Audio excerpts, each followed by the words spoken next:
Good afternoon, everybody. Sorry to interrupt here. We're a little bit past 1 o'clock, and we're trying to keep these concurrent sessions going as simultaneous as possible, just to make sure the timing works out. My name is Cameron Menzies. If you're not familiar with me, I'm with the Province Department of Agriculture, Berry Crop Development Officer. I will not be presenting anything. I'm just here introducing our speakers for the afternoon. So just one more time here, this is the session B, maybe the lower capacity drip irrigation is what we're focusing on here. If you're interested in learning about booms and pivots, that's the other side of the wall. Okay, in that case, without any further ado, I will introduce our first speaker. We've got Scott Anderson here. Scott is currently serving as the science coordinator for AAFC Charlottetown. He previously worked for the PEI Department of Agriculture from 93 to 08 and served as the irrigation specialist from 2000 to 2008. During that time, he managed the Canada Prince Edward Island National Water Supply Expansion Program. And when Scott began working with AAFC in 2008, he was hired on as the Regional Water Resources Engineer. And Scott's presentation this afternoon is about irrigation design, specifically drip irrigation. So, Scott, the floor is yours here. All right, thank you, Cameron. Okay. Perfect. Okay, well, I wish I could move around here, but I'm going to try to a little bit because I can't really stand still. But just for a bit of more of an in-depth introduction, I'm going to talk about drip irrigation today, and just I'll highlight here some of the work that I've done over the years, both with the province and with AAFC. My first real experience with drip is we had a grower from Kensington area. He sat down with us and said, I want to do drip irrigation in potatoes. Okay, interesting, but I want to install the drip irrigation underneath the potato. So this was a really unique project, and one of the first real drip irrigation projects in the province. And there's a steep learning curve. I relied heavily on the supplier, and Vandenbush from Ontario. They've had similar work done with some tobacco projects up there. So anyway, I won't get too much into depth. If anybody wants information on this, come and see me later. I can give them the PowerPoint, and they can see the information. But yeah, basically we bury drip irrigation 12 to 18 inches deep under each row. Well, tried to get it under each row. But in summary, it didn't work very good, just because back then in 06 or 08, we used like thin wall drip tape and inferior connections, and it was major pain in the ass. I dug more holes that summer to fix stuff. But the areas that did worked like really, really, really good.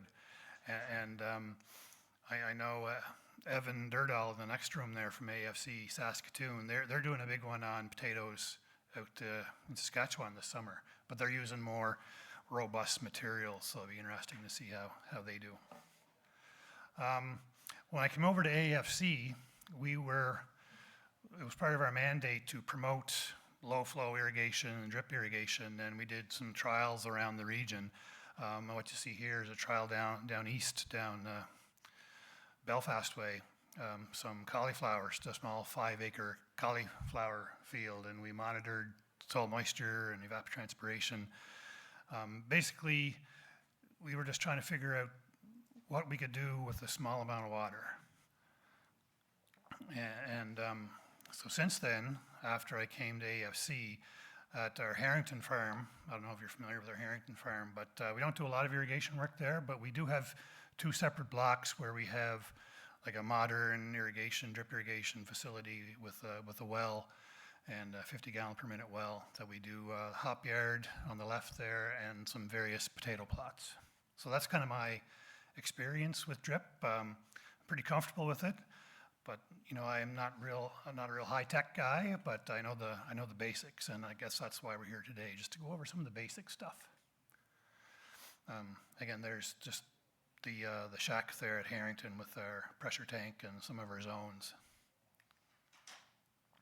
So when we talk drip irrigation, especially for those that are not familiar with irrigation in general, it's how much water does my crop need? How much am I going to need for the summer? And where will I get that water? And there's so many different kinds of irrigation, drip irrigation, what do I need?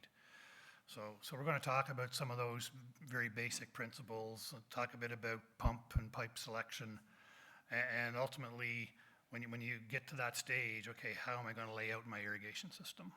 And maybe just a little bit on maintenance.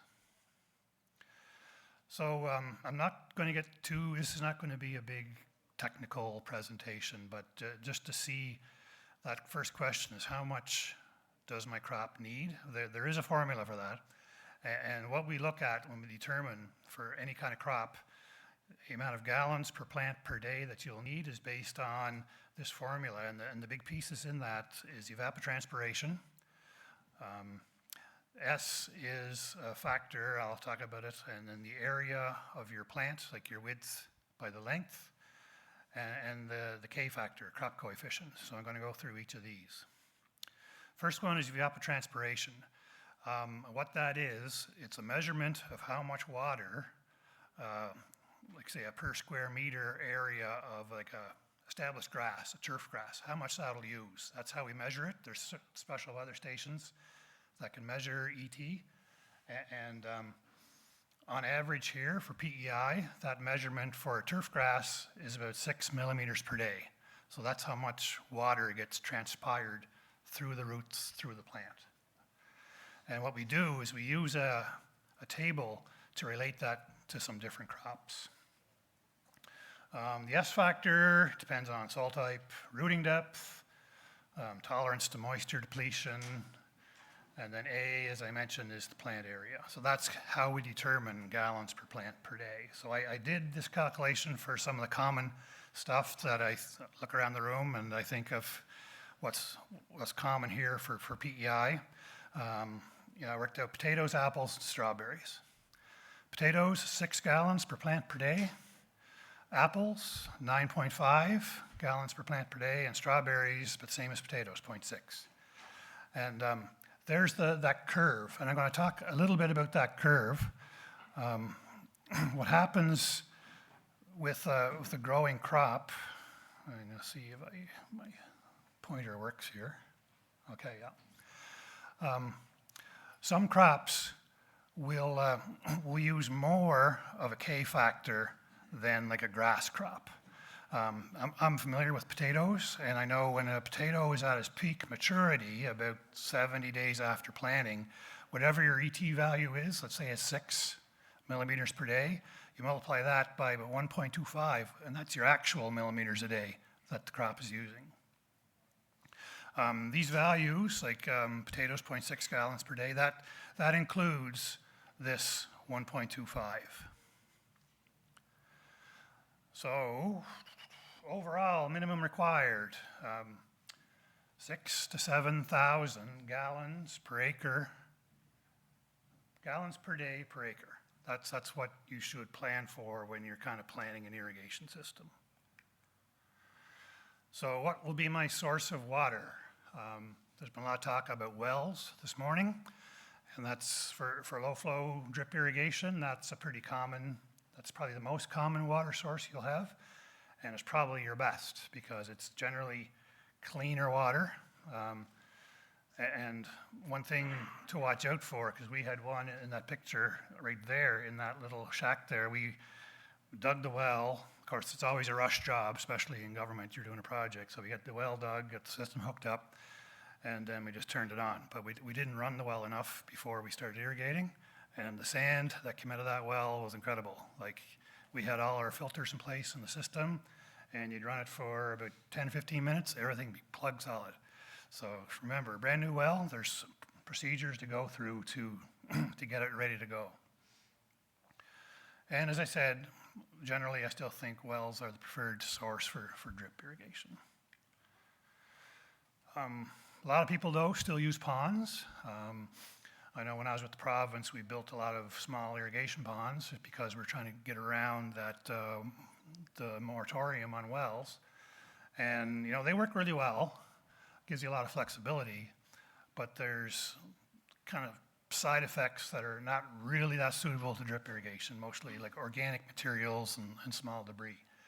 And you have to get pay more attention to your filtration. And I'm just going to show you here broadly what kind of filters are available when you do a drip. Screen filters, disc filters, and media filters. Screen and disc filters are these ones you'll see here on the left, and pretty self-explanatory. You just take them apart, there's a screen there. If it gets clogged up, you take it out, wash it off. The discs are similar. It's almost like a clutch pack. All the discs come together, and when you put a back pressure on them to clean them, they come apart. And you can go from very, very simple, like this, to very complex, like this. And those are all like automatic backwash. It depends, I guess, on your system size and your budget, a whole variety of different things. You know, drip is low flow in the actual drip line, but if you look at a field scale, like you're still getting into gallons per minute of, you know, 150, 300 and up. But again, it's all on field size, and we'll talk about that in a little while too. Any questions so far? Okay, I'll keep going here.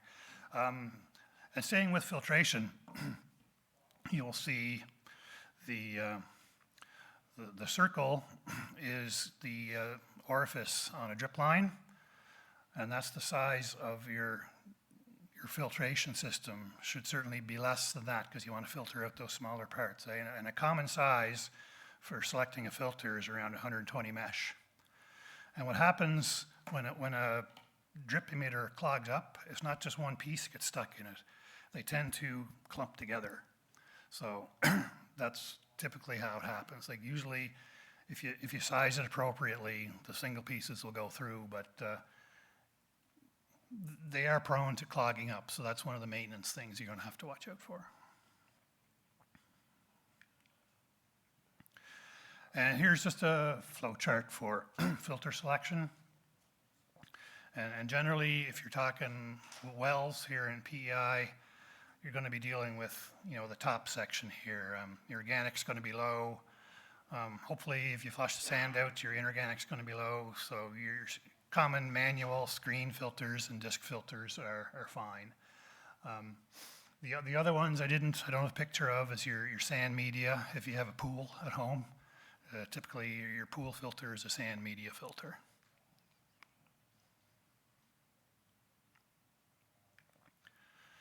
Okay, types of drip irrigation. As I mentioned earlier, it's come a long way in the past 20 years.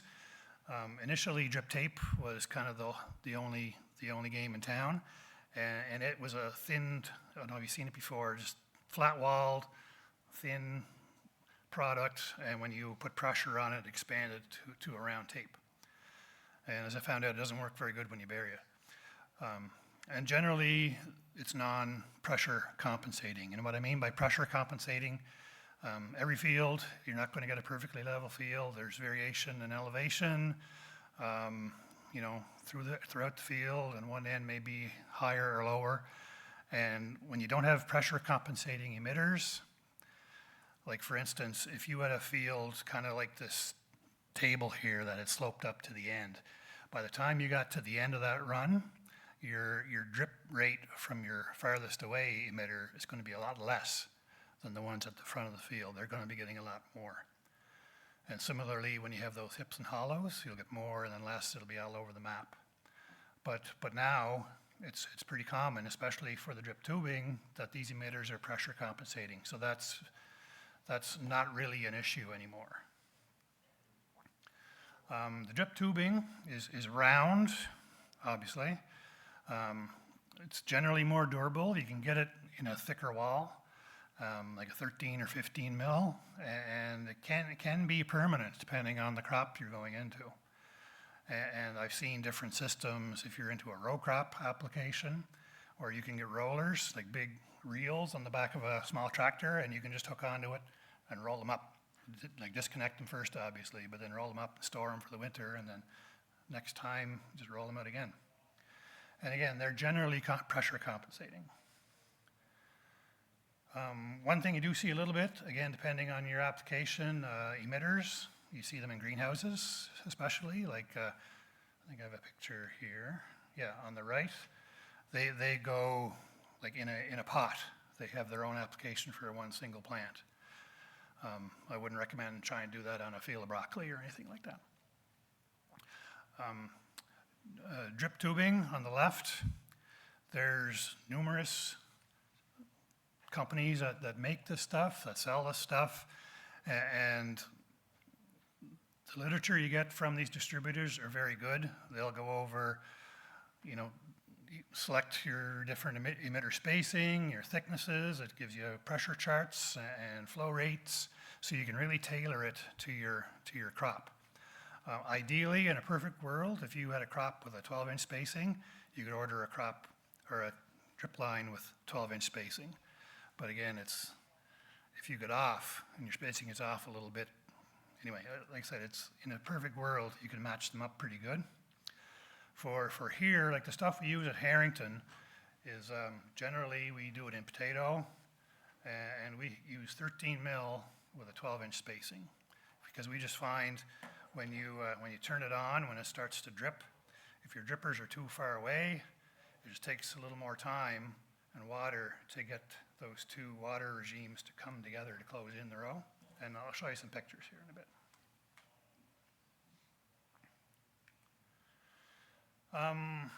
Pump and pipe.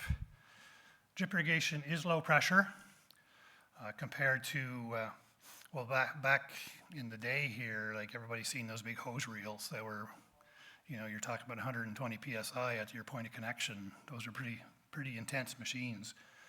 But, you know, we're talking about between 10 and 40 PSI now.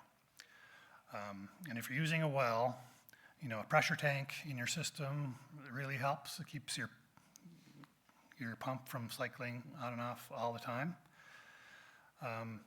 And generally, as a kind of a design rule of thumb, if you have a little too much pressure from your pump, that's not really an issue, because there's inline things you can put in your system to drop that pressure down. So it's always nicer to have too much of a good thing. Generally is always a good thing, especially when it comes to pressure, because you can deal with that. One thing though that's not really too much, is not a good thing, is velocity in your pipe. If you're selecting pipe for drip irrigation, just a general rule of thumb, and the charts you get from the distributors will show you this, keep it below 5 feet per second. And when you do that, then those charts will also show that if you're running 50 gallons per minute, a 2-inch pipe is all you need. And the wells I showed you before, that's what they are, 50 gallons a minute. We spec'd them that way because at the time we were dealing with that moratorium, and 50 gallons per minute was the cutoff between a low capacity and a high capacity well. But if you're running upwards of 300 gallons per minute, you're going to need 6-inch pipe. And also, you know, air relief valves at the end of runs and at your high points are very important.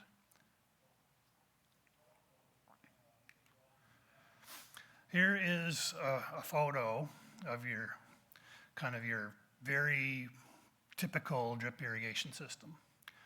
I'm not going to talk too much about fertilizer injection. I think maybe Paul is going to do a bit of that.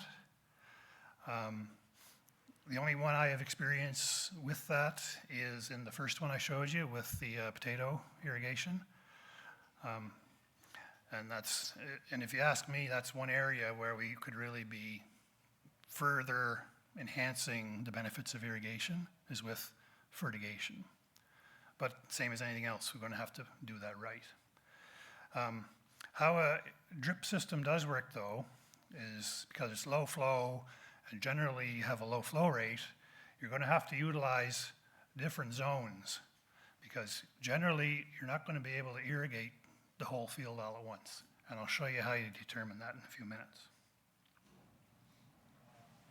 Just some design points here. At the end of some of your pipe runs, flush valves. What we do at Harrington is at the end of each drip line, there's a little manual plastic valve you can get. It just fits right in your line. Very easy to crack open. But again, we're dealing with small plot sizes, so it makes it's pretty easy to do that. Okay, so we'll talk a bit about the different crops, or common crops, and applications on how you're going to design or how you're going to lay out this system. Lots of different ways to do it. Probably the best way, and again, I'm going to revert a lot to potatoes because that's kind of my comfort zone. The best way to do it, and the way we do it at Harrington, and this is not one of our fields, but it's similar, we spool it out manually, and at the same crop stage as we have here, and we just kind of loop it as we walk through, loop it between the plants and just leave it on the top. And always leave your emitters facing up, because when you turn your flow on and off all the time and you get sediment in your lines, the sediment's going to settle to the bottom of the pipe. You don't want it settling. If your emitters are on the bottom, it settles into your emitters and you have more plugging issues. But for row crops, there's several different ways, like on top of the plant, probably your best. You'll end up using less water doing it that way. The left bottom is that cauliflower field I showed you at the first. And we went in the valleys between each row. And you can see that the root zone is just kind of sitting right above that water when you do it that way. Talked to Adam J. at lunchtime from Vissers down in Orwell. They do some drip irrigation in potatoes. This is how they do it, every 6 feet between every other row. And that's kind of an economic decision too. You're using half the amount of drip tape. But you're saving a bit of money there, but you're going to have to put more water into this to get the same kind of benefit. Question? Yeah. One question, especially. Just get you to speak into the mic for the recording, please. Right behind you there. Just pull it over. Awesome, thank you. One question about on each individual row. What would you recommend between on surface or just under the surface for placement? I know, like in the Netherlands, they do a fair bit of the drip irrigation, and they've been noticing more problems on surface with like rodent damage and things like that. So just kind of wanted to get your opinion on that. Ideally, if it's buried, I think that's probably better. But just from looking after these systems, it's easier when it's operating. If you're even walking by or driving by, you can see your problem areas very quickly.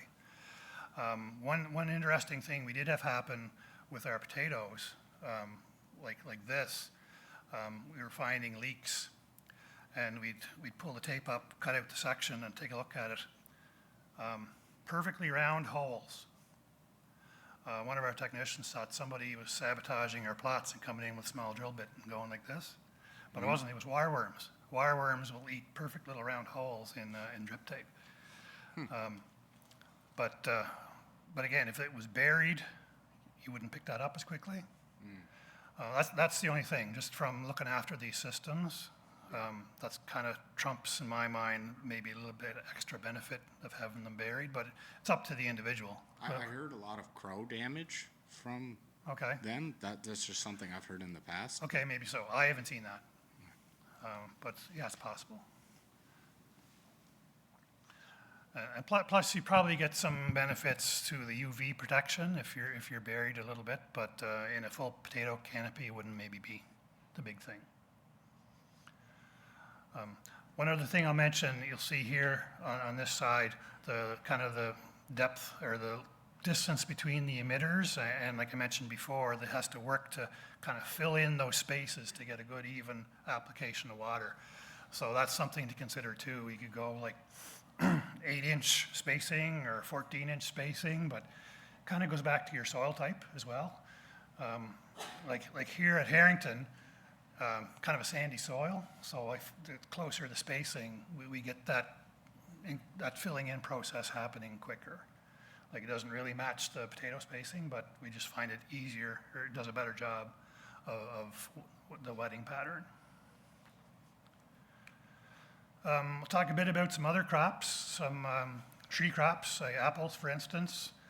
I know I've seen one locally here that we go to every fall. He's got drip, at the bottom, just on the ground, and works fine. But when you're into a permanent crop, you do a lot of like mowing, for instance, and I think generally it's a better idea to mount those drip tapes up a little bit on the trees, and it kind of saves you potential damage from those field operations. And when you do that, you see the way the water is dripping there. There's little rings you can get to put on the drip line to keep the water from running down the length of the pipe.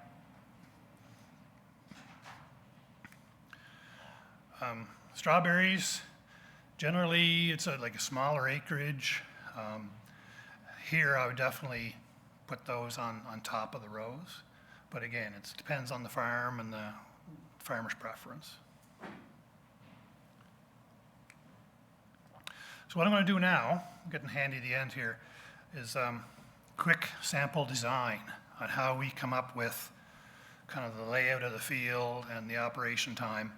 And I'm going to go back to kind of my example, is where we had a 50 gallon per minute well, and let's say you had a 5-acre potato field. So you go back to that crop, gallons per minute per day. 5 acres of potatoes is going to need 30,000 gallons per day. And with our usual drip line, this thing is weird, 12-inch spacing, and each of those emitters, according to the manufacturer specs, has a flow of 0.26 gallons per hour. So when that thing's running, it drip, drip, drip, you're going to get 0.26 gallons per hour. And the max pressure you can use in the drip tape is 36, or drip lines are 36 PSI. So let's assume your 5 acres is a square field. So that's 460 by 460 at 3-foot row spacing. That's 155 rows of potatoes. I don't need you to, I'm just kind of going through quickly here so you have an idea. So a 12-inch spacing on your drip line for your emitters, 440 feet means you have 440 emitters, each of them pumping out 0.26 gallons per hour. So at the end of that, what that means is you have 2 gallons per minute per row going through those lines. So in that row, you have 380 plants. And according, again, to our gallons per plant per day, those plants need 228 gallons per day of water.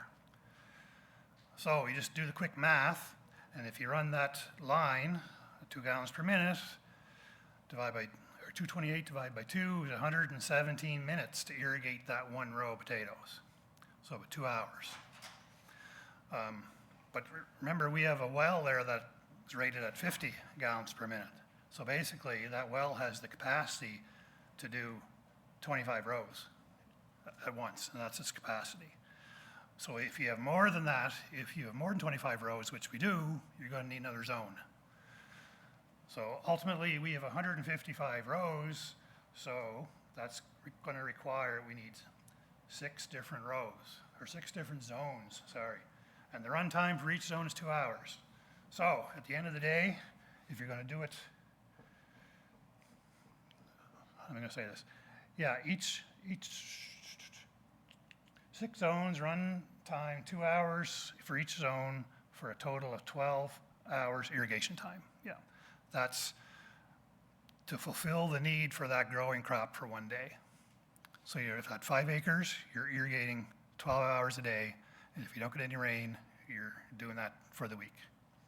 Kind of gives you an idea of the time required to do this, and when kind of gives you a little bit of respect for people doing it on larger acreages. Like again, Vissers were doing, I think he said 50 acres of potatoes with drip, so that's a full-time job. But they were going about 300 gallons per minute. Any questions on that? Like I can give you guys this presentation afterwards, just come and see me. But that's kind of how we figure out, like, go back, how we figure out the layout of the system. Basically, how many of these zones you're going to need.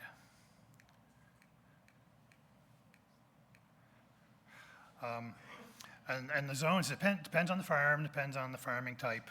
You know, for us at our research farm, they're small plots. We have lots of people around. It's all manual. It's all manually operated. Like each zone, we can turn on the tap for zone 3 and run it for 2 hours, and turn that off. Turn on zone 2. But sky's the limit. You can do timers if you have electricity on site, or like a small battery you can hook up with some timers, if, again, at small scale. So just some quick design tips. Filters. If you're using filters, check them often, and make sure you have the ability to clean them out. As I mentioned, you always lay your drip line with emitters facing up to minimize plugging. And one thing I'll say is design your system with minimal connection points, especially underground. That's where we ran into issues with that first system I showed you. Generally, when you notice something's wrong, it's always too late. So you want, if you're doing a permanent crop, again, our hop yard, everything's buried, but everything's fairly robust, and we haven't had any issues. You know, PVC pipe and PVC saddles they work really well. In orchard applications, like I mentioned earlier, put them off the ground and use rings or curls to prevent water from traveling along the pipe. And at the end of your zones, try to install some kind of a capability to flush them out. All the information that you saw in this presentation came from a couple of resources I use kind of religiously. The province of BC has a whole series of irrigation manuals. I have the sprinkler one, and I have the trickle or drip irrigation one, and they're about 2 inches thick in paper copy, but they're all online now too. You can download them, or you can visit them for free, and they're quite good, and especially if you're into some different kind of fruit crops, because like in the Okanagan, they're into everything. And as far as the equipment side, there's 3 dealers here today, and they're all kind of the same. But again, I've dealt with Vandenbush for a number of years. I don't know if you folks know Ray McKenzie that works with Vandenbush. He's from Montague area originally. Super guys to deal with, and you know, really good quality stuff. And now, but all these groups, all these distributors now, they have local people, which is definitely a plus. That's kind of all I have. Cameron, I don't know how much time I used or didn't use. But We've got about 9 minutes. Okay. For questions, if anyone has any. But I'm local. I'm based out of Charlottetown, and reach out to folks at the province like Curtis and Kyra. They can hook you up with me if you have any questions. But again, I would recommend if you're looking at drip to maybe bookmark this manual here for sure, or you can order a print copy, and they're quite good.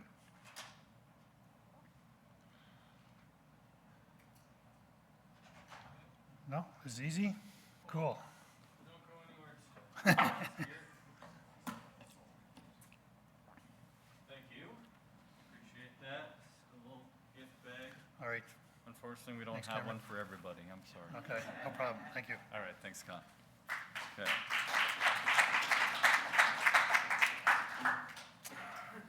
All righty, folks.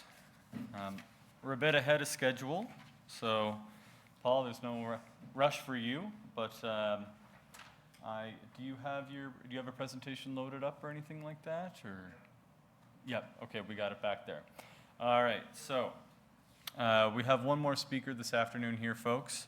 And just as a reminder, this wall will be opened up again for the panel discussion that's going to take place to close out the afternoon. Okay, so our second speaker here is Paul Deschenes. Paul is an agronomist with a master's degree in soil and environmental sciences from Laval University. He's been a research professional on the water management and crop production team at the Research and Development Institute for the Agri-Environment, that's the IRDA, since 2009. His work focuses on developing best practices for on-farm water management with the primary goal of maximizing its use efficiency. Okay, so Paul, welcome.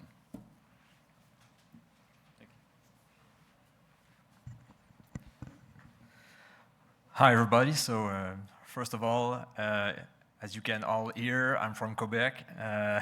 English is not my first language, so I'll allow myself to read some of my slides, so you will all understand better. So it's for the best of us. Okay, how does that work? Okay, great. Yeah, thanks. Okay, so as we said, I work for the Research and Development Institute for the Agri-Environment. It's a non-profit research corporation based in Quebec City, but also near Montreal. We're about maybe 120 full-time employee, divided in about 15 research team. So as we said, I work in the water management crop production team. So what we do usually like soil characterization and water movement, interaction between irrigation, fertigation, and fertilization. We do a lot of irrigation performance diagnosis. I will talk about that later in my presentation. We try to implement some water use efficiency practices on growers' farm. By the way, we work a lot with growers. The majority of our research projects are realized directly on the growers' farm. We work a lot, as you will see, with irrigation monitoring device, like soil water content devices, also with weather monitoring, and as we heard in the last presentation, we develop also some crop coefficient, like the KC value that we use when you are using the water balance, irrigation management, so with the evapotranspiration. So that's what's kind of that's what we do basically. So in Quebec, drip irrigation is kind of a big thing. A lot of producers are using it. And for more than 15 years, well, our team has been offering these growers and their advisors strategies to improve their irrigation management. And in general, over the year, what we've observed is that many farms that irrigate could adjust their irrigation practices to be more efficient with their water reserve, whether is it in terms of watering time, irrigation frequency, or the use of soil moisture monitoring devices. So today we're going to look at different aspects of drip irrigation to better understand how to manage it on your farm and improve your water use efficiency. First of all, I'm going to talk to you about soil moisture and the cropping system importance on water dynamics and its availability to crops. Also the benefit of monitoring soil water status in using drip irrigation. I'll talk a little bit of some important key points to consider during fertigation in drip irrigation. And finally, we'll see together an introduction to evaluating the performance of a drip irrigation system, like a drip irrigation performance audit. So the first thing to consider, even before thinking about irrigation on your farm, is that your soils are an important water supply, but you must understand what affects water retention and water dynamics. So depending on the size of your soil particles, water will move either by capillarity or by gravity, so from the top to the bottom of your soil profile. So in a soil with mostly macro porosity like sand, that will favor a downward movement by gravity, and a soil with a higher micro porosity like clay will allow upward and even lateral movement by capillarity. So those are concepts that you must have in mind when you want to irrigate with a drip irrigation system. So, and also another important point to consider is the presence of gravel or pebbles in your soil that will influence the water dynamic. If you have a heavy textured soil, but containing a large proportion of gravel, the water dynamic will be more of a light textured soil type, so mainly downward. So if you're doing a soil survey on your farm, you get your soil in a lab, and the results show maybe a clay or a clay loam or something like that, but the lab analysis will not consider all the bigger particles. So you can miss a part of the picture by not considering those rocks or pebbles that are inside of your soil. So just visually, this concept can be illustrated as follows. So water moves mainly vertically in light soils, while capillarity allows lateral movement in heavier soils. So related to this aspect, well, the spacing between drip emitters can improve yields by increasing the water availability to the crop.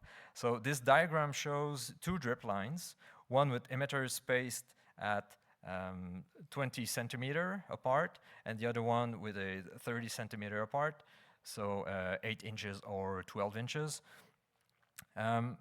We did a research in day-neutral strawberry production. So it was in a soil with a strong vertical water movement, and using a drip line with 20 centimeter emitter spacing while applying the same amount of water per irrigation resulted in yield increases of up to 20% during the peak production period compared to a line with a 30 centimeter spacing. So in other words, we increase the soil's water storage capacity available to the crop.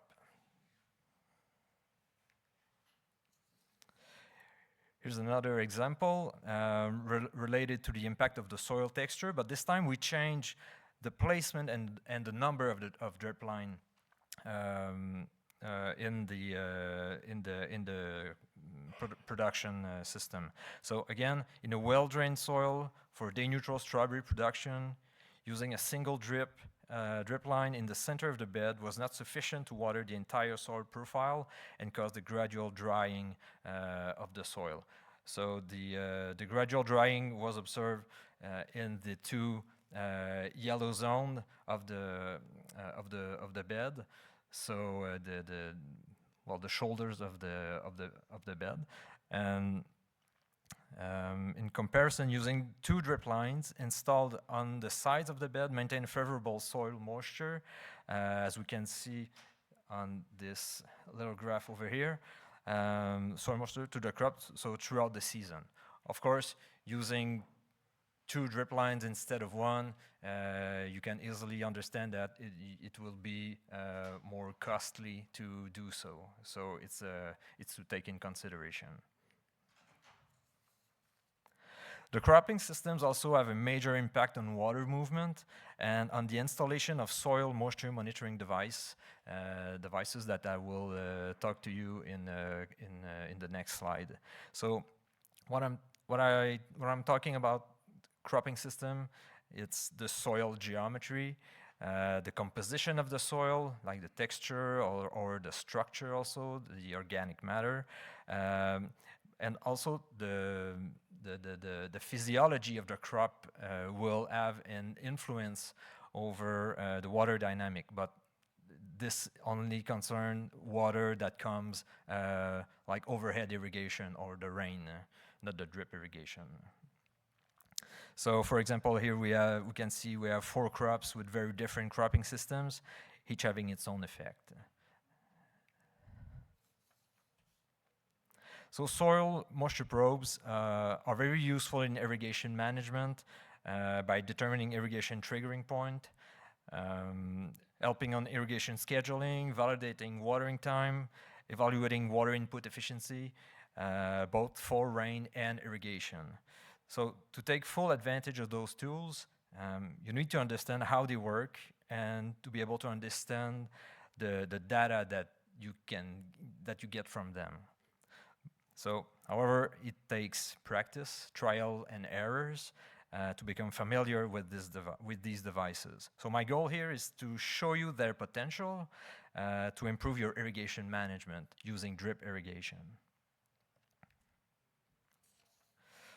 So the most common soil moisture probes utilized by growers in Quebec are tensiometers, but some are also using volumetric water content probes, as you can see on the picture, on the right-hand side picture. Just by curiosity, is any of you are using tensiometer or other soil water monitoring device? No? Okay. Yeah. In which crop? In potatoes. Potatoes? Okay. So tensiometers are mostly, what we are seeing in Quebec, are mostly irometer models. So those one, they're the more, those models are the simplest kind of tensiometer on the market. So these are the models that we are seeing the most, but also from the Orto company, which is a Quebec-based company. They have a lot of clients also in California and Florida, not only in Quebec. So tensiometers measure the tension at which water is held by the soil. So the unit of the measurement is kilopascal or centibar. It must be filled with water through the reservoir. And the most important part of a tensiometer, even if it's an electronic tensiometer or a manual tensiometer like this one, the most important part is the ceramic tip. So this part allows water to move from the tensiometer into the soil, creating a tension that is read on the gauge. So that's kind of the working process of a tensiometer. But to use one, you must prepare it. So you first immerse the ceramic tip in water for between 12 to 24 hours to remove as much air as possible from the ceramic tip.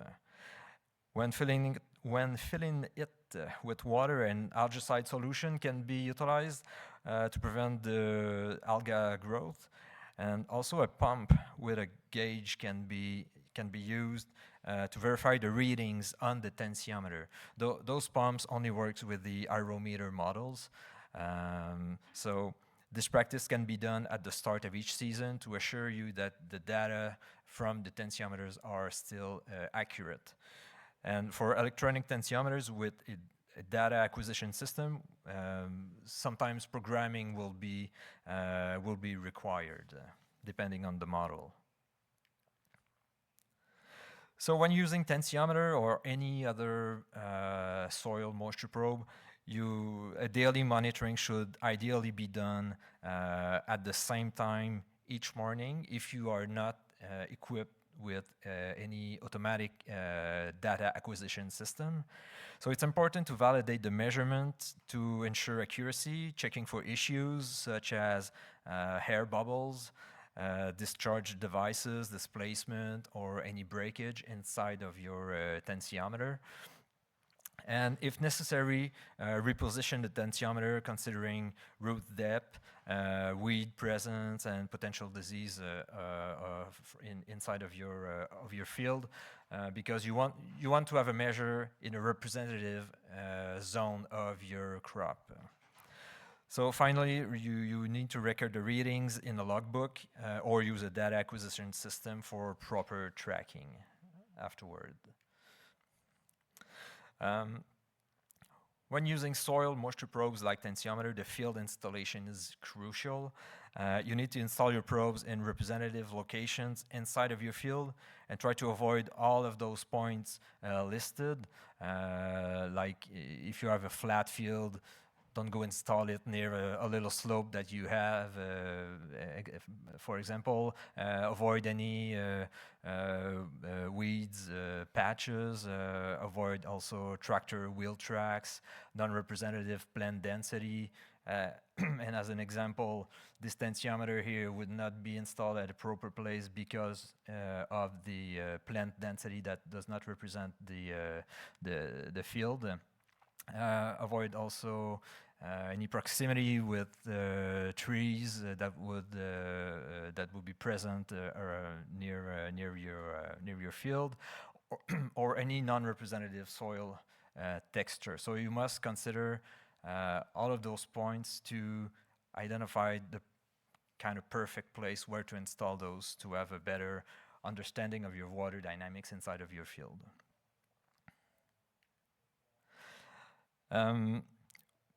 When using tensiometer, we commonly use 2 of them in irrigation management. Yes, question?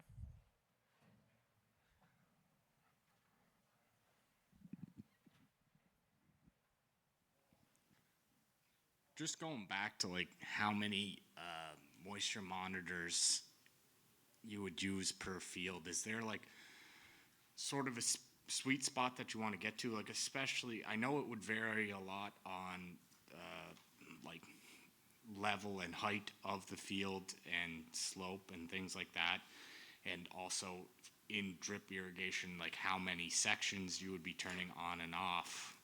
Based on that, like would you have an idea of per acre how many monitoring systems you would want? Yeah, it depends because, well, I'll have different aspect of in my answer. We did a research project a couple of years ago. It was in potato. It was not in perennial crops or fruit and vegetables. But considering the soil variation inside of the field, considering other things also, we had 1 tensiometer per hectare. Sorry if you speak in acre, but hectare. So 1 per hectare. 2.6 But acre. it was in potato, 1 per hectare for that kind of revenue. It's kind of hard to justify that investment, considering if you were doing the same thing but in strawberry production, 1 tensiometer per hectare could be a lot more affordable than for growers, potato growers. So we must consider the revenue per surface of your crop before thinking of how many tensiometer I actually need in my field. But I understand your question. So if you have any major soil texture differences, definitely try to have at least 1 tensiometer station in each of those soil texture. But rather than giving you this answer, it's hard because it depends on the crop, on the revenue, and on the variation of all those parameters inside of your field. Yeah. I guess my question is more like, if we had the capability to overlap soil texture maps and elevation maps, would we be able to develop an algorithm to figure out where it is the best spot to monitor the soil moisture I guess to get so. the best idea Yeah. in that field? Yeah, I'm quite sure that if a model like that could be developed, yes, you would be able to determine quite precisely where you need to put those soil water monitoring device. Yeah, Thank you. no problem. So, when using tensiometer, you commonly have to use them by two. So the first one will be positioned near the soil surface, in the center of the root system, but also within reach of the irrigation water. So you want to be in a sweet spot where you will have your crop water uptake, but also your input irrigation water too. So this tensiometer, the surface tensiometer, will indicate when you need to start your irrigation. The second one will be positioned deeper at the lower limit of the root system and directly under the drip line. So it will indicate when you need to stop your irrigation.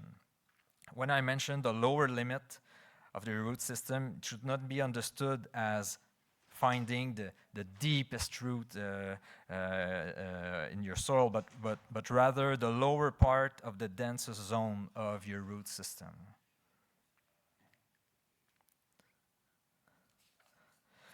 So as mentioned previously, the cropping system is a key element to understand if you want to improve your irrigation management and if you want to be efficient in your soil water monitoring. So for example, a day-neutral strawberries cropping system is composed of raised beds covered with plastic mulch compared with a perennial crop like an apple orchard. So those cropping systems are quite different, and we can assume that the positioning of the soil moisture probes will also be different between them. So we'll look at some examples. So for a high-density apple orchard, the upper tensiometer can be placed about 30 centimeter from the base of the tree trunk, so that its ceramic tip is in a zone of high root density, approximately 20 centimeter deep. The lower tensiometer should be positioned about 40 centimeter below the soil surface, directly under a dripper, to detect the arrival of the wetting front. Now looking at high bush blueberry, two lines are sometimes used in that production system. In this case, the surface tensiometer can be installed near 15 centimeter depth between the planting row and one of the drip line. The second tensiometer will be placed directly also under an emitter at about 30 centimeter deep. And for a system with a single drip line, the installation is like that used in the apple orchard.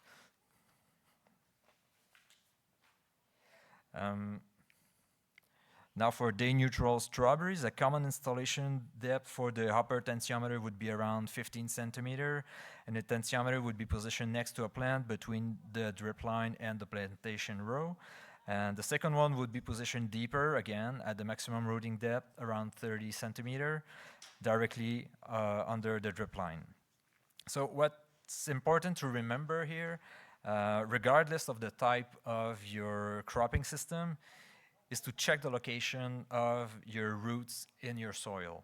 So therefore, the first step should always be to dig with a shovel and to see the situation, where your roots are at. And this operation can be carried out a few times during the season to check whether the position of the tensiometer needs to be adjusted. So it's a common practice to see the surface tensiometer would be installed more shallow, and gradually in the season, the grower can then reposition it a little bit deeper to follow the root growth. Now, important information obtained with tensiometers is the irrigation trigger point. So a rather easy way to find its value is by identifying a turning point in the evolution of soil tension. So this is a graph from a tensiometer. The tension values are represented in yellow, so the yellow curve just around here. So after a water saturation event like a rainfall, the soil tension tend to increase in a linear way. So this is my linear relation over here in the yellow curve. I just put a blue line to kind of show you more precisely the linear relation in my yellow curve. So, but eventually the tension values will increase exponentially. So right over here, near the 21 of August. So from this point and beyond, the crop will be subject to water stress. So the turning point could be identified on the graph near the red circle. So in this example, the irrigation trigger point would be around minus 15 kilopascal. This is an approximate method, but it acts well in finding a first value as a irrigation triggering point. Tensiometers can help identify an appropriate watering time also. The blue curve represents the surface tensiometer, and the red, the lower one, that is located at the maximum root depth. So an irrigation occurs at minus 25 kilopascal. The surface tensiometer values are quickly on the rise, but those of the lower tensiometer barely react to the irrigation. So we could read this information as not enough water was delivered to humidify all the root colonized soil. So a too short watering time in that case. In this example, an irrigation started at minus 5 kilopascal. So both tensiometers show values rapidly increasing. The tension values for the lower tensiometer indicate a water saturation. So when you read a tensiometer, the zero value needs a water saturation context inside of your soil. So we do not want water saturation beneath your root zone. So this aspect is very important because we often notice that growers, at least in Quebec, have watering time that are too long, which leads to a water waste and reduced water use efficiency. And finally, for this example, an irrigation occurs at minus 15 kilopascal.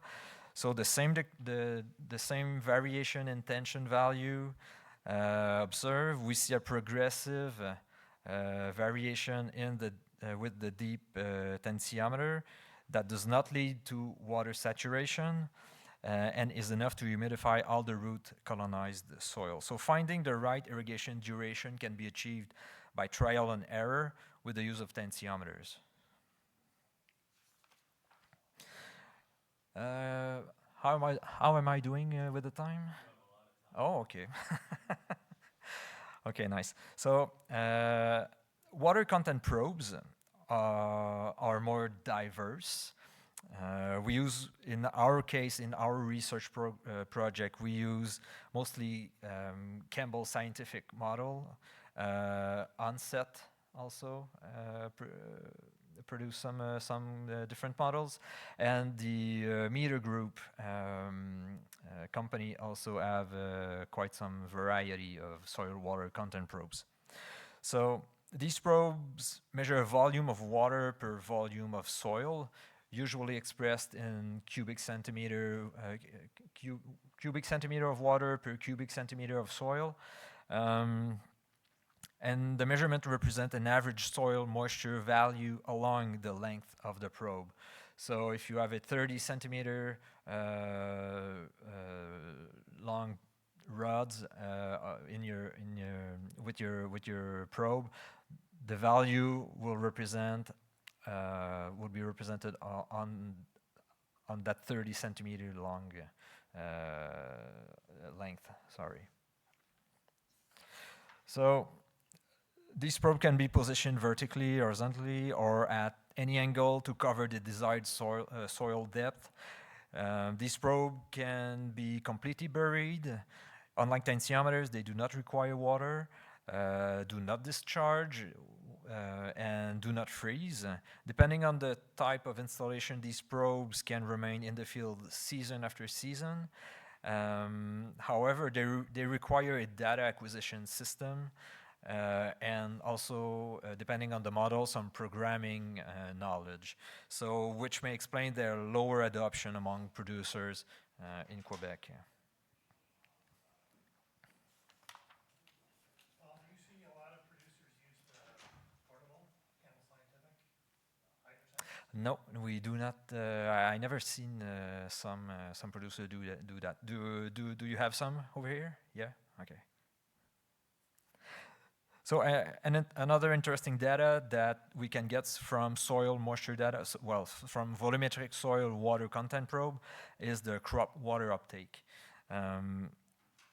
What we see on that graph is the volumetric water content variations over several days. So those stair-like patterns, those are the water consumption by the crop over one day. So we can convert those variation in millimeter, and this data tells us when crop water uptakes takes place daily and the resulting water consumption by the crop. So the water uptake can be then compared with evapotranspiration to establish if the crop is subject to water stress. But I will not get into more details in that method. So the data from these devices, tensiometers and soil water content probe, allow us to analyze irrigation management to improve water use efficiency. So in that particular case, we observed that the irrigation event represented by yellow squares are not long enough. So irrigation is triggered around minus 12 kilopascal, but the water application does not reduce the tension below minus 8 kilopascal. So for this is the upper tensiometer data that we are seeing. So we should see the spikes should go near the zero value, but it does not go over minus 8. So during irrigation, yeah, that's just what I said. Okay. In this example, this data is from soil moisture sensor. We observe soil drying, as we can see. So this is volumetric water content. So the lower the number, the more dry the soil is. So in this case, the watering time was considered sufficient. What is lacking is the frequency of irrigation events. So an insufficient number of irrigation is carried out, which causes a gradual decrease of the soil moisture content. So by monitoring your soil water information, you're able to understand what's really going on inside of your soil and to do the modification that needs to be done in your irrigation management. Now let's talk a little bit about fertigation. I'm not a fertigation expert, but I can present you some key information, few points to consider when practicing fertigation using drip irrigation. So first, there are several types of injectors. Each model has its own specification regarding the flow rate and the pressure at which it operates, as well as the connector diameter. The possible fertilizer dosage also varies depending on the model.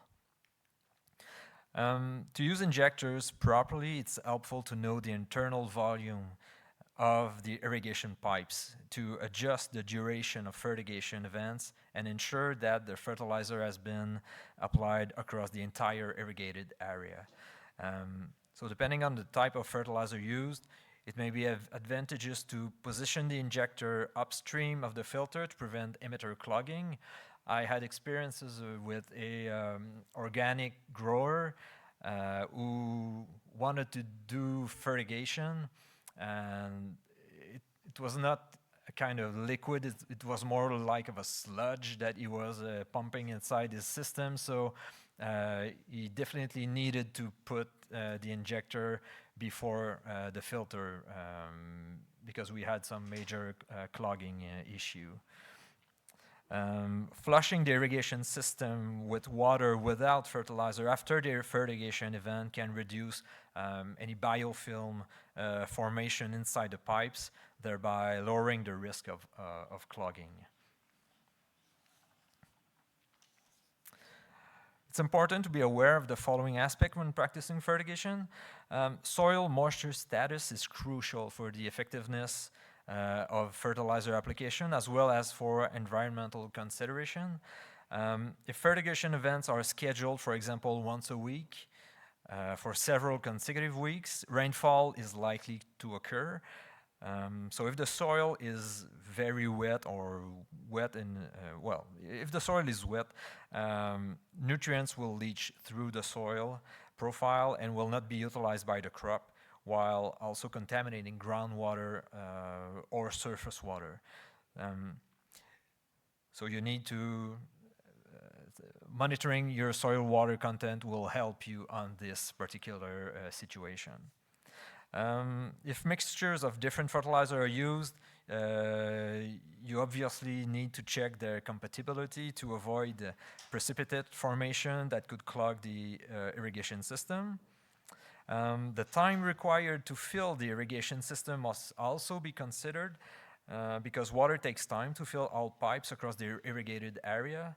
Therefore, the fertigation duration should not be counted from pump startup, but once the system is fully charged. And uniformity of water application in the irrigation system is even more critical when practicing fertigation because variations in crop development are possible under these conditions. The last aspect I want to address relates to the efficiency of your drip irrigation system, and it's the performance audit that I'm talking about. So this diagnosis makes it possible to determine the volumes of water applied, compare theoretical data with actual data, assess the uniformity of water distribution, identify existing issues, recommend modifications, and implement those modifications.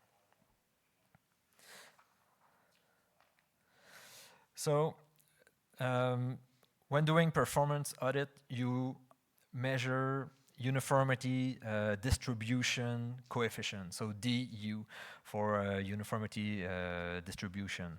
So there are two DU type that we can measure. So the DU flow that we measure with some pressure measurement, and the other one is the clogging DU. So to calculate this DU flow, you can measure the pressure inside the drip lines at several points in the irrigation system. And the materials used are pitot tube that we can see over here. That's mainly a pressure gauge connected by a tube to a hollowed metal hook. So the so you pierce the drip line with the ejector punch. You insert the pitot tube inside the hole, you record the pressure value, and then you insert a repair plug, just like over here in the left-hand side picture. These measurements are taken at different points in the system to be representative at hydraulic distances near, intermediate, and far from the pump, as we can see on the right-hand side picture. So the pressure values are then converted into flow using the drip line manufacturer's information. A simple formula, just around here, is used to calculate the DU, which will have a value between 0 and 1, 1 being a perfect uniformity. So in this example, this is an apple orchard. The DU value is 0.58, which is not a really good value for drip irrigation system. Values usually will be 0.75 and more. What explained this poor result is that we found a leak in one of the drip line. So we had pressure value around 5 kilopascal rather than maybe between 17 and 20 kilopascal, and also we had some low value in the in this block over here. So that's what explained the low value in that case. Now for the DU clogging, you need the following equipment. So some plastic cups, as you can see here in the picture, rubber collars. You need to install them just next to all the emitters to assure that the drip, the water will go down into the plastic cups. A stopwatch, a graduated cylinder with a funnel, and a nylon stocking can be also utilized. You'll see in the next slide. So the nylon stocking can be used to appreciate the degree of debris that is accumulated inside of your drip lines. So 3 zones are identified. Again, near, intermediate, and hydraulically far from your pump. Water from individual emitters is collected over a 10-minute period. 16 containers are used for the 2 upstream zone, so the A and B zone, and 28 containers for the farthest of your zone, as particle tends to accumulate farther from the pump. The collected water volumes are then used in a formula to, it's a little bit more complicated formula, but to calculate the clogging DU, again, a value between 0 and 1. Clogging can also be identified by using a flow meter. As the number of irrigations increases, if the flow rate gradually decreases, it's a sign that the irrigation system is experiencing clogging. This method is much more simpler for detecting this issue rather than utilizing all the plastic cups and all the other materials. And also, in addition, using a flow meter is very useful for detecting leaks also. So, to summarize informations we have just covered, well, for effective drip irrigation management, you need to consider the soil and the cropping system to understand where the water applied will go and whether it will be available to your crop. A key aspect of good drip irrigation management is monitoring soil moisture, like with tensiometer or soil water content probe. But those tools, yes, they are quite very useful tools, but they require some learning. So you need to do some error, some trial and error with those. If you have some advisors that can support you in those in using those kind of tools, contact them. So finally, the diagnosis of the performance of a drip irrigation system will help you identify existing problems and take corrective measures. I've left some references, so the Aerometer, Meter Group, and Orto Company, so these are retailers and fabricant of different soil moisture monitoring device. Over on our website, we have a lot of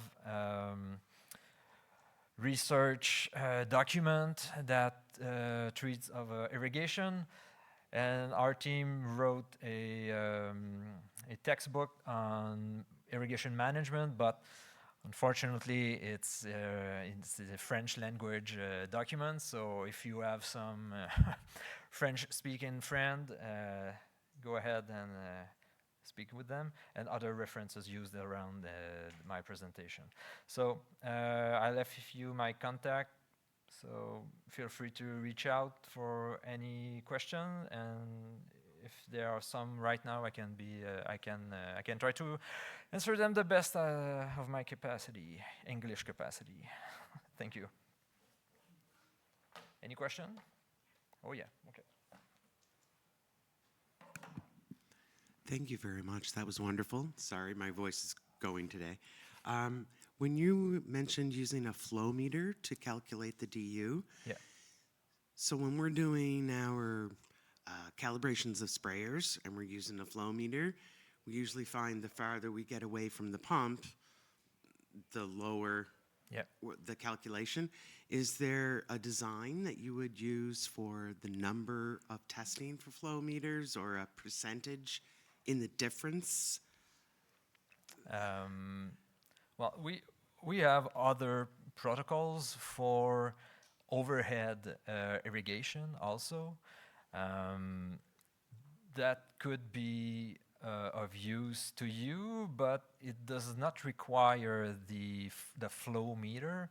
But for what you are explaining, I'm not sure if I understand precisely, but you're asking if we can use multiple flow meters in your. Well, no, you mentioned the first way to do it was with the cups Yeah. and everything else, and then do a close, far, and further. So do you do the same with the flow meter? If you were going to use that, because you mentioned we could use that for the DU? The flow meter is more practical if you want to rapidly see if you have a clogging issue inside of your irrigation system. It will not give you a DU value. Okay. So it's yeah. No, I it's not- misunderstood. No, Okay. no problem, Yeah. no problem. Okay. Thank you.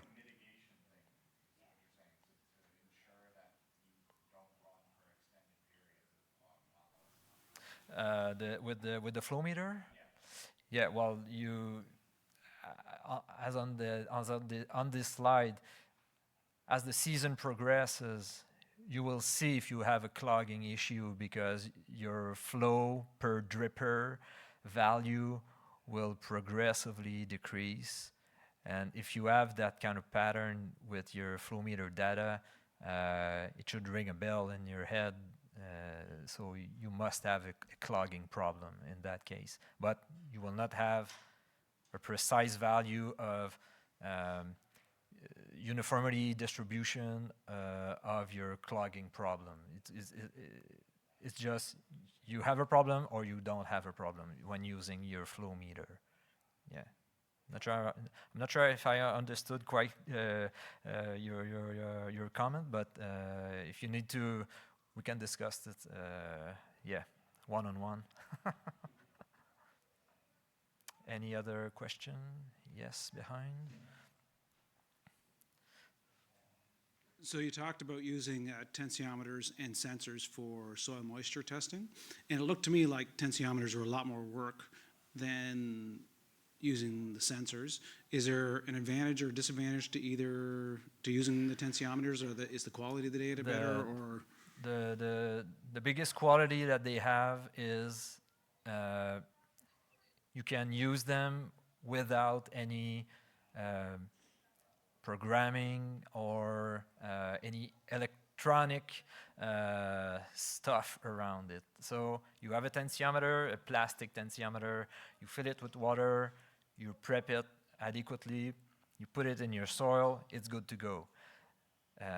When talking about soil water content probe, you need a data acquisition system, you need software, you need batteries, you need solar panel or stuff like that. You need a little enclosure to put your data acquisition system to keep the water out of all the electronical parts. So this is the main issue that we have.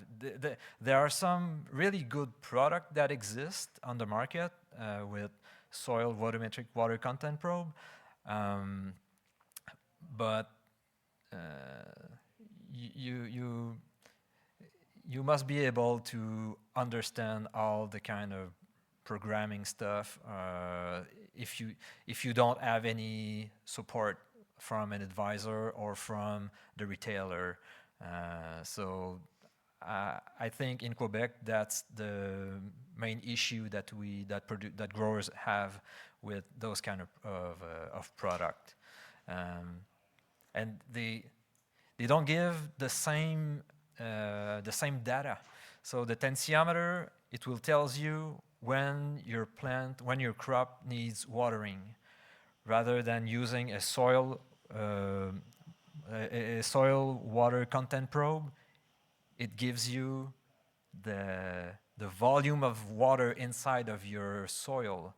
So you must know precisely the value when to start your irrigation when you are using your soil water content probe. So it's a little bit difficult to analyze the data from those kind of probes compared to the tensiometer. So there are pros and cons on each of those devices, but the simplest and fastest way to try to monitor your soil water content would be with the tensiometer. But if you want to push it farther, the soil water content probe would be really good also. Yes. This microphone, it's quicker. Yeah, I totally agree with Paul, what he says, Angus, but from what we've seen here, I've used everything like that, and the tensiometers, there's a variation of those that we have used in the past. They're called Watermark. Yeah. Have you used those? Yeah. Yeah. Again, same principle. It's like a porous tip, but it's electronic, and you just collect it to a data logger. And I find tensiometers work better in general because they're less susceptible to, compaction, let's say. And we'll talk about that when we go next door, I would imagine, with the grower panel, because I know everybody has that same question. Well, what do I use? What's the best? And we're still trying to figure that out. I know we use the handheld Campbell Scientific ones a lot. Anybody can use them. But yeah, there's lots of ways to skin this cat for sure. We just have to figure out what's the best. Any questions left? No? Oh, yeah. I don't have a question regarding like performance audits and all that, but mine's more or less just around like drip irrigation as a whole, just maybe for the two of you. From your guys' professional knowledge, like how long would it take to large scale set up a field? Like if you wanted to put 200 acres under drip instead of under a pivot, logistically, what are we looking at? I think I'm gonna let you that one.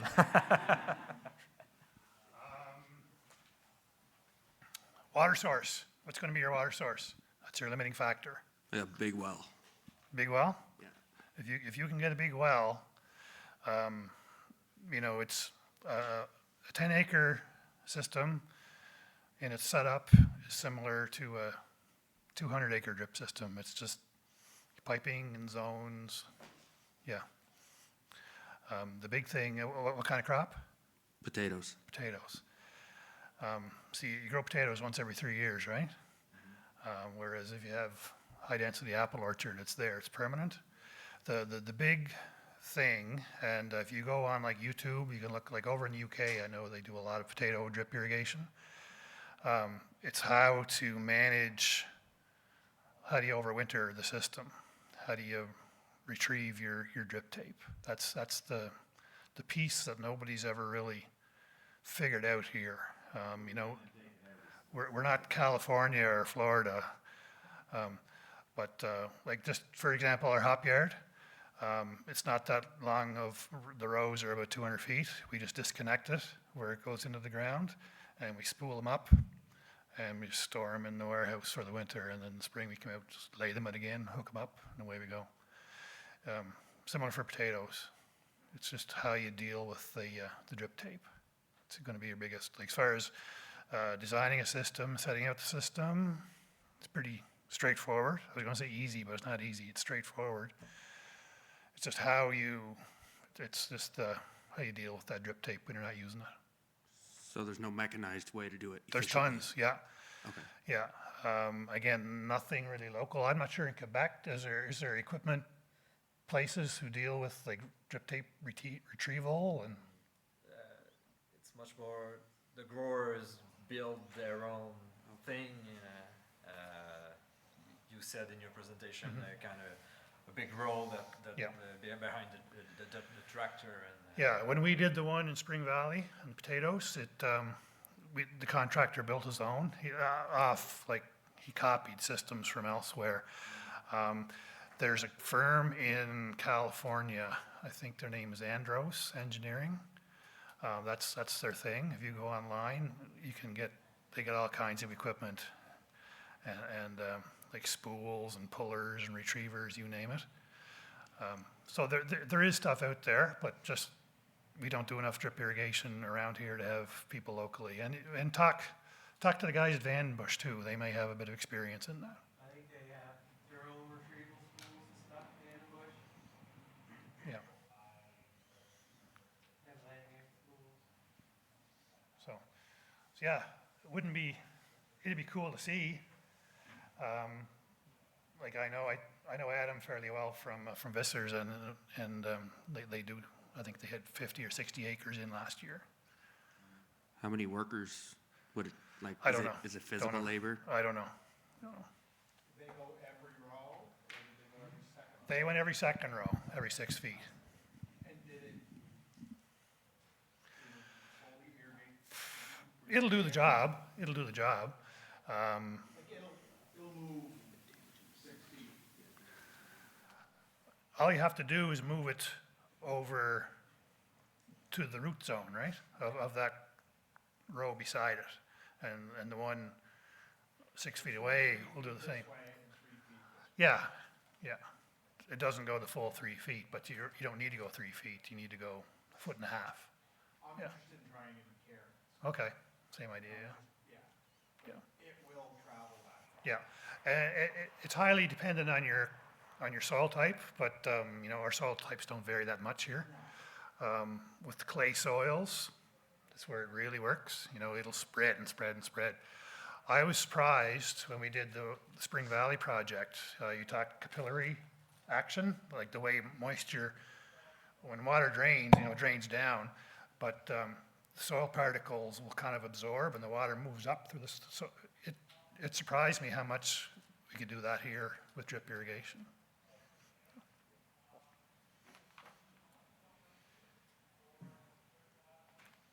So thank you.